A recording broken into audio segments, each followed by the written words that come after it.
దైవత్వము ఏదో ఒక ఆకారమని భావించుకోకూడదు. సర్వ ప్రాణుల యందు, సర్వ జీవుల యందు, సర్వ ఆకారముల యందు ఉన్నటువంటి ఆత్మతత్వమే దైవత్వము. నీవు కన్నులతో చూస్తున్నావు, ఈ దృష్టి ఎక్కడి నుంచి వస్తుండాలి? ఆ దృష్టి యొక్క విజన్ అనగా పవర్, దాని యొక్క శక్తి ఎక్కడిది?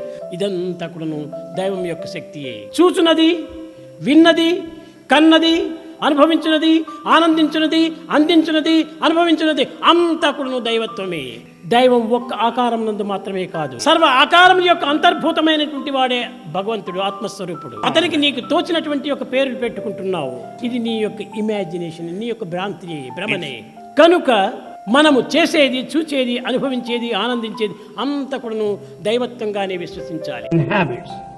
ఈనాడు ఎవరైనా సరే భగవద్భక్తులుగా కోరేటువంటి వారు, భగవద్భక్తులను విశ్వసించేటువంటి వారు మాంసభక్షణ వదలాలి. కారణం ఏమిటి? ఈ పశుమాంసము నీ పశుగుణములనే పెంచుతుంది. హిందీలో చెప్తారు, జేసే అన్నే ఐసే మన్. ఎలాంటి తిండో అలాంటి త్రేపు. మామిడి పండు తింటే దోసకాయ తేపు వస్తుంది, వస్తుంది.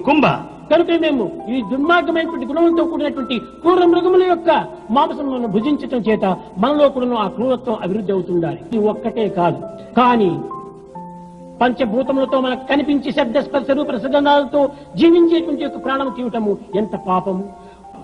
నీ గుణములు రాక్షస గుణములు కావటమే కాకుండా నీ భూతముల యొక్క సమానమైనటువంటి పరప్రాణిని కూడా నువ్వు తీయటం ఎంత పాపం. మానవునికి తాపం ఏర్పడుతుంటున్నాడు. కనుకనే నిజమైనటువంటి దైవ భక్తులు కాబోయేటువంటి వారు, కావాలని ఆశించేటువంటి వారు మాంసభక్షణం పూర్తి వదలాలి. మేము సాయి భక్తులము, రామ భక్తులము, కృష్ణ భక్తులం అనేది కోళ్ళు తింటూ కూర్చోవటము. వీడు డివోటీ ఎట్టవుతాడు? వీడు నిజమైన భక్తుడు ఎట్టవుతాడు? కనుక వీడు కేవలం రాక్షసుడే. అలాంటి వాడిని భగవంతుడు ఏమాత్రం కూడా అనుగ్రహించడు. ఎవరైనా కూడా స్వదేశీయులు కానీ విదేశీయులు కానీ నిజంగా స్వామి యొక్క ఆజ్ఞను పాటించేటువంటి వారు ఈ మాంసభక్షణ తక్షణమే విసర్జించాలి. ఈనాటి మానవుడు దుఃఖంలో మునిగి ఉన్నాడంటే ఈ దుఃఖములకు మూల కారణం ఏమిటి?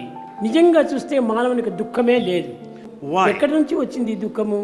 ఎవరందించారు ఈ దుఃఖము? తనలో నుంచి వచ్చినటువంటి యొక్క దుర్గుణముల యొక్క రిఫ్లెక్షన్ దీనికి. వారి లోపల ఉన్నటువంటి యొక్క పాపములే దీనికి రియాక్షన్కు మూల కారణము.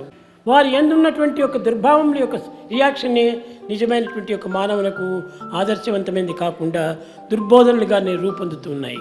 స్మరణే తరుణోపాయం అన్నాడు.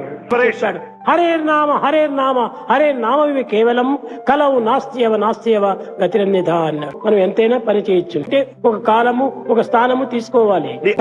కాలము ఏది అక్కర్లేదు. సర్వకాలేషు సర్వత్రా హరిచింతనం.